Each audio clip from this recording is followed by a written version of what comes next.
Chinese steamed fish tayo ngayon mga millennials. Tara, samahan niyo ko. Hello mga millennials! For today's video, gagawa ako ng napakadali at napakasimpleng dish, ang Chinese steamed fish. Ang ingredients natin, fish fillet, spring onion, ginger, soy sauce, and sesame oil.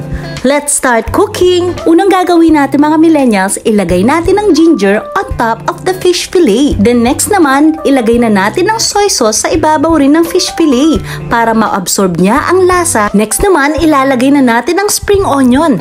Ayan mga millennials, naaamoy ko na ang aroma ng aking fish fillet. Sobrang bango! Once kumulo ng water, ilagay na natin ang ating fish fillet. I-steam natin ito for about 7 minutes. I-cover natin. Since madali lang ating lulutuin guys, pwede pa tayong magkape habang hinihintay natin maluto ang ating Chinese steamed fish. Coffee lover talaga ako. Nakakawala ng pagod or stress ang pagkakape habang nagluluto tayo guys. Enjoyin muna natin ang pagkakape habang hinihintay natin ma-steam ang ating fish fillet. After 7 minutes ma-steam ang ating fish fillet, lagyan po natin ng sesame oil on top para bumango ang ating Chinese steamed fish. Then i-cover natin ito for about 2 minutes para ma-absorb ng steamed fish ang ating sesame oil para maamoy natin ang aroma. Ayan guys, luto na ang ating Chinese steamed fish. Ano pang hinihintay nyo? Hanguin na natin to.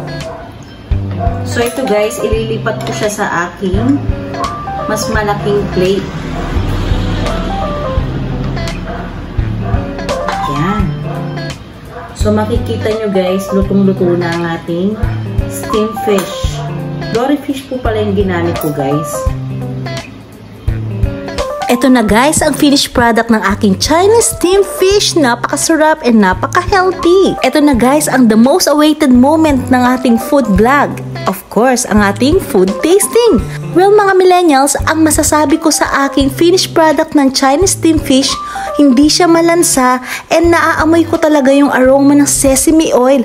Alam niyo yung pag kumakain kayo sa Chinese restaurant, parang ganun na ganun yung lasa. Pati yung aroma ng aking steamed fish, alam mo yung amoy ng mga Chinese restaurant, ganun na ganun yung naaamoy ko dito. Actually mga millennials, malaking bagay talaga ang sesame oil sa ganitong luto. Talagang maaamoy mo yung aroma ng sesame oil. Imagine guys, in 7 minutes meron ka ng ganitong klaseng ulam. Napakadali lang and napaka-affordable. Nakita nyo naman guys kung gaano kabilis ang pagkaluto ng aking Chinese steamed fish. Kung meron kayong dory fish or anything na fish fillet, aba, try nyo na tong aking simple dish. And of course, hindi mawawala ating coffee kahit nagko-cooking vlog tayo. Marerelax ka sa pagluluto kapag meron kang katabing coffee. Anyway, thank you for watching my videos. Please don't forget to like and subscribe kung nag-enjoy kayo sa aking simple dish for today's video.